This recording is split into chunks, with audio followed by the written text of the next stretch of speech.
تشریح کی علامہ سیوطی رحم اللہ دا قیامت پا احوالو کی یو حالت ذکر کئی. اگر فرمائی قرآن کے اللہ فرمائی وَإِن مِّنكُمْ إِلَّا وَارِدُهَا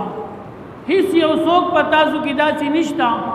مگر حقب پا جہنم بانی پوری وزی. مراد دینا پولی صراط تے پا پولی صراط بانی بدے پوری وزی. کان علی ربک حتما مقضی او دا اللہ تا طرف لازمی فیصلہ دا بخا مخا کی گی. بیا دا اللہ فیصلہ دا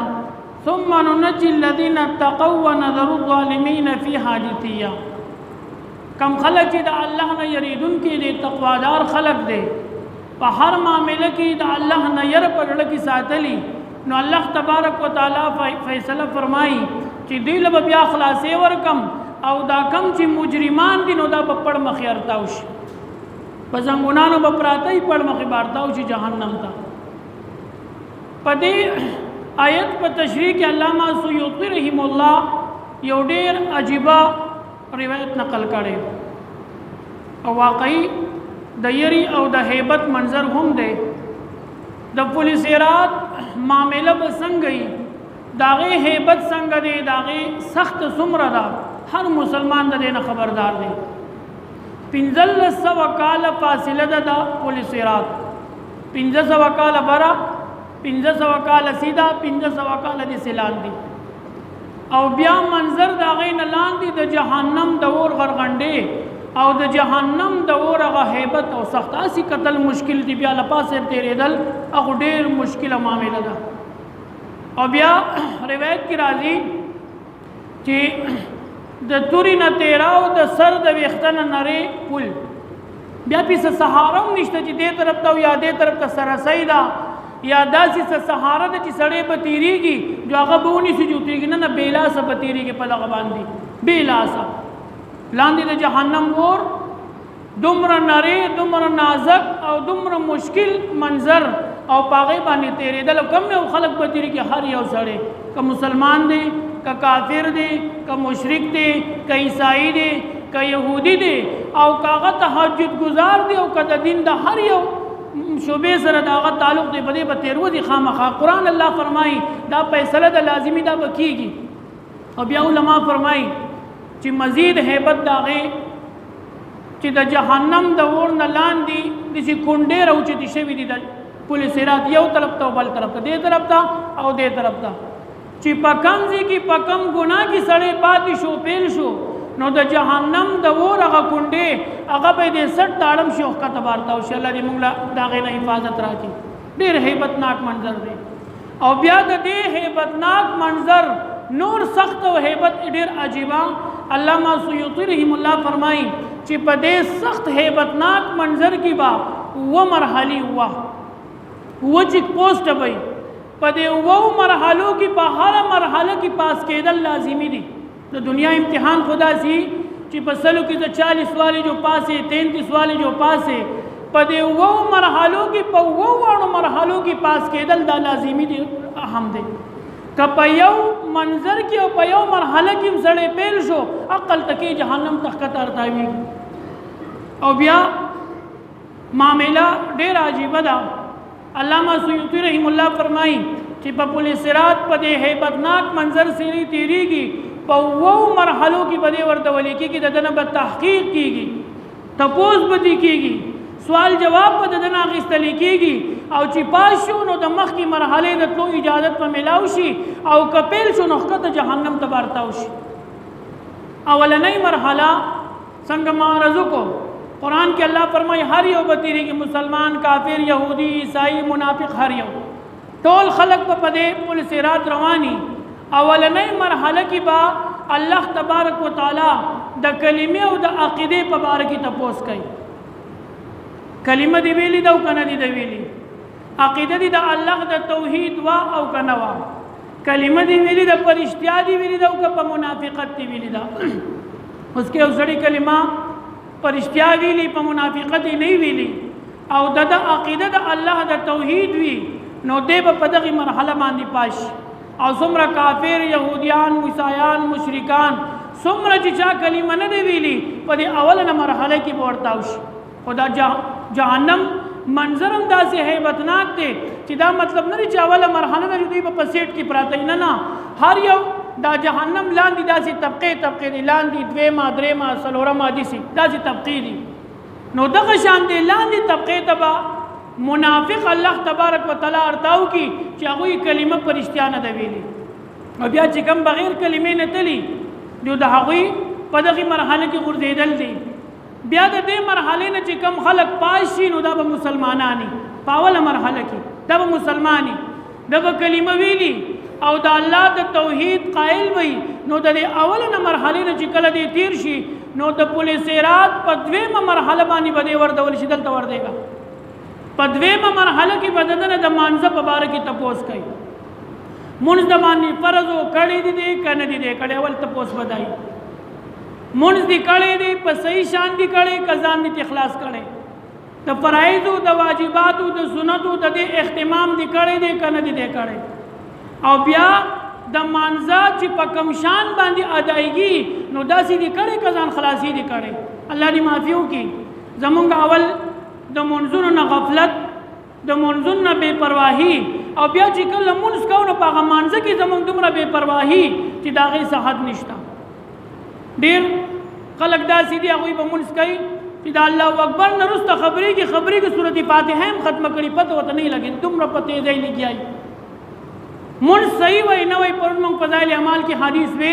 چې د شپېتو کالو پورې به سړی مونځ کوي خو یو مونځ به یې نه قبلېږي ولې الفاظ به یې غلطي رکوع به یې غلطوي سجده به یې غلطوي دا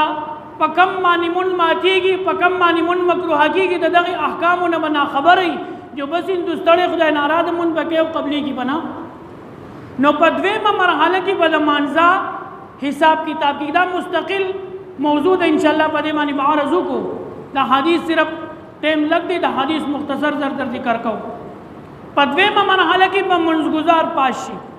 چې د چا مونځ صحیح دی چا مونځ کړی دی چا مونځ نه دی قضا کړی چا مونځ نه دی پرېښی چې کم یو سړي د مونځ سره چل ول کړي او مونځ دې پاتې شوي په دې دویمه مرحله کې به مسلمان هم وغورځېږي کلمه یې ویلې ده خو چونکې په مونځ کې چل ول کړی په مونځ کې کمې بیشي کړی مونځ یې په صحیح شان نه دی ادا کړی چا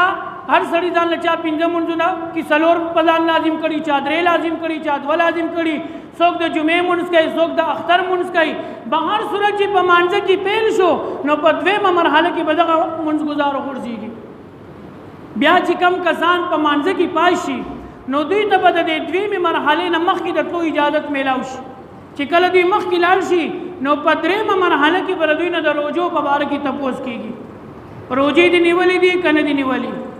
روژه دې په صحیح شان سر ته رسولې ده که نه دي ته رسولې د روژې حقوق دې ادا کړي دي که نه دي ادا کړي او روژه دې په هغه شان نیولې څنګه چې فرض ده که نه هسې دې خولې ته کورې اچولې او هسې دې د خوراک روژه کړې او حقیقي روژه نه وه اوس که روژې په صحیح شان نیولې نو په دې درېیمه مرحله کې به دې پاس شي او څلورمې مرحلې ته د تلو اجازت به درته میلاو شي اوس سړی لږ غونته کې دې منظر ته سوچ وکړي لاندې څومره هیبت دی پولیس رات څومره هیبت دی یو طرف ته بل طرف ته کونډې څومره هیبت دی او بیا په دې کې د الله په دربار کې سوال جواب ورکول دا څومره هیبت دی سړی یو افسر یو پولیس راوغواړي هغه طرفې کې جواب نشي ورکولی د الله په دربار کې جواب ډېر مشکل منظر دی بیا نبی کریم صلی الله علیه وسلم فرمایي که چېرې په روژه کې دی پاس شي نو دته به د څلورمې مرحلې اجازت میلاو شي او څلورمې مرحلې ته به دی ورتیر شي په څلورمه مرحله کې به د ده نه د زکات په باره کې تپوس کېږي زکات دې په تا باندې فرض و ورکړی دی که نه دی ورکړی زکات دې د خپل اصول او د شرایطو مطابق ورکړی که چل ول دي کړی د زکات په ادایګۍ کې دې ټال مټول کړی که نه په صحیح طریقه دې ادا کړی که فرض که زکات یې صحیح ادا کړي نو په دې څلورمه مرحله کې به درته اجازت میلاو شي او دی به پنځمې مرحلې ته لاړ شي او که فرض که په زکات کې چل ول کړي په صحیح طریقه یې نه ادا کړي په خوشحالۍ نه ورکړي نو په دغې څلورمه مرحله کې به دغې جهنم ته لاندې وغورځېږي پنځمه مرحله نبی کریم صلی الله علیه وسلم فرمایي چې پنځمې مرحلې ته دی ور مخامخ شي نو هلته کې به د نه د حج او د عمرې په باره کې تپوس کېږي حج د باندې فرض و کړی دی که نه دی کړی حج دی کړی دی په حلالو پیسو که په حرامو پیسو،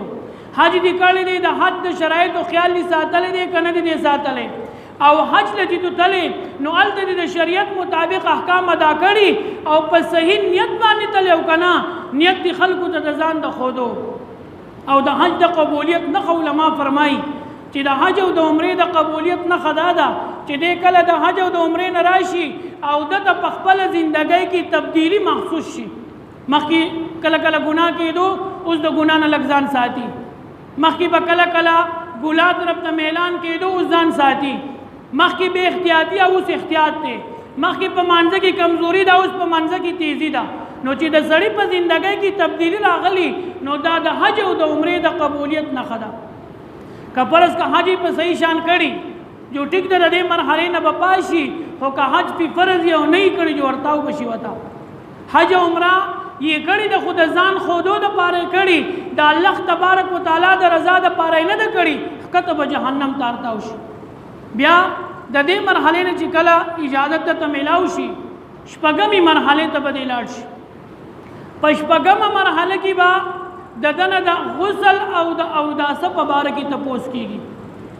چې د غسل فرایض هغه د درځي او که نه درځي د هغې خیال دې ساتلی که نه دې ساتلی، د وضو د فرایضو خیال دې ساتلی دی که نه دې ساتلی، او د غسل او د فرایضو د هغې کومه طریقه ده په هغې طریقه دې غسل اودس کړی او که نه ځان خلاصې دې کړی. که فرض کا په دې شپږمه مرحله کې دې پاس شو نو دته به د اوومې مرحلې اجازت میلاو شي، او که په دې شپږمه مرحله کې دې پیل شو د غسل د فرایضو خیال یې نه دی ساتلی، د اودس د فرایضو خیال یې نه دی ساتلی، نو که په دغه کې کوتاهي کړي نو ښکته به د جهنم لاندې مرتبې ته ارتاو شي. اوس دې شپږمې مرحلې ته ګورئ، په دې اوله، دویمه، درېیمه، څلورمه، پنځمه، شپږمه، په دې شپږو مرحلو کې کم خلک تیر شوه؟ دا مسلمانان دي، دا منځګزار دي، دا حجیان دي، دا عمرې والا دي، دا زکات ادا کوونکي دي، او دا د روجو اهتمام کوونکي خلک دي. مطلب زمونږ د زمانې زبرګان په دې شپږ مرحله باندې ورتیر شوه چې څوک دا کار کوي خو زبرګان دي که نه، مونځ کوي، روژه نیسي، زکات ورکوي، حج کوي، عمرې کوي او د ټولو احکام او عباداتو خیال ساتي، نو زمونږ په اصطلاح کې خو زبرګان شو. نو دا زبرګان خلک دا په شپږو مرحلو ورتیر شوه. اوس اوومه مرحله نبی علیه الصلاۃ والسلام صحابي فرمایي ډېره هیبتناکه مرتبه ده، ډېر عجیبه مرحله ده، او څومره مشکله او سخته مرحله چې ده نو هومره زمونږ د هغې نه بې پروایي زیاته ده، سخته بې پروایي ده زمونږ نه. او هغه اوومه او آخري مرحله په دې کې پاس کېدل لازمي دي. لازمي دا اوومه مرحله داسې ده چې په دې اوومه مرحله کې نه زما او ستا مونځ ما او تا خلاصوي، نه زما او ستا حج ما او تا خلاصوي، نه زما او ستا عمره ما او تا خلاصوي، او نه زما او ستا زکات او صدقات او خیرات خلاصوي. هغه په دغې مرحله کې پاس کېدل ما او تا خلاصوي، بس بل لاره نشته دی. او هغه مرحله څه ده؟ هغه د حقوق العباد مرحله ده. دومره سخت منظر، دومره هیبتناک منظر، دومره سختی او دومره تکلیف، او د الله په دربار کې په اوو مرحلو کې په شپږو کې پاس شو، په اومه مرحله کې پاس کېدل لازمي دي، او هغه د حقوق العباد مرحله ده. او حقوق العباد مرحله چې څومره سنګینه معامله ده هومره زمونږ د هغې نه بې پروایي ده. موږ به مونځ کوو، روژې به نیسو، حجونه به کوو، زکاتونه خیراتونه هر څه به کوو، تسبیح به راسره وي، د ذکر اذکار به اهتمام وي، خو الله دې معافي وکړي د حقوق العباد اهتمام نشته. پردی حق دا موږ خپل ذاتي ملکیت ګڼو، د پردی مسلمان غیبت کول دا موږ یو فن ګڼو، پردی بل مسلمان دوکه کول، د هغه سره ظلم کول، زیاتې کول دا موږ یو خپل شجاعت او یو خپل قابلیت ګڼو. او حقوق العباد د هغې نه خبر نه یو. موږ خو حقوق العباد دې ته وایو چې زما زړه څه غواړي، زما د مرضۍ د خواهش مطابق د کار وشي، دا حقوق العباد دی، بل سړی به خپل کار کوي. او په دې اومه مرحله کې د حقوق العباد په مرتبه کې پاس کېدل لازمي دي. او زما عزتمندو د دې اهتمام نبی کریم صلی الله علیه وسلم هم کړی. داسې عظیمه هستی چې په دنیا کې ګناه خو د نبی علیه الصلاۃ والسلام نه شوی نه دی، معصوم الذنب دی، که خطا غلطی ته اجتهادي شوي الله فوراً معاف کړي په دنیا کې هغه د الله طرفه د جنت زیری په دنیا کې هغه الله جل شانه وغله یو مقام ورکړي د حوض کوثر او د ګناهګارو د شفاعت مرتبه هغه ته میلاو شوي خو د هغه سره د حقوق العباد څومره فکر دی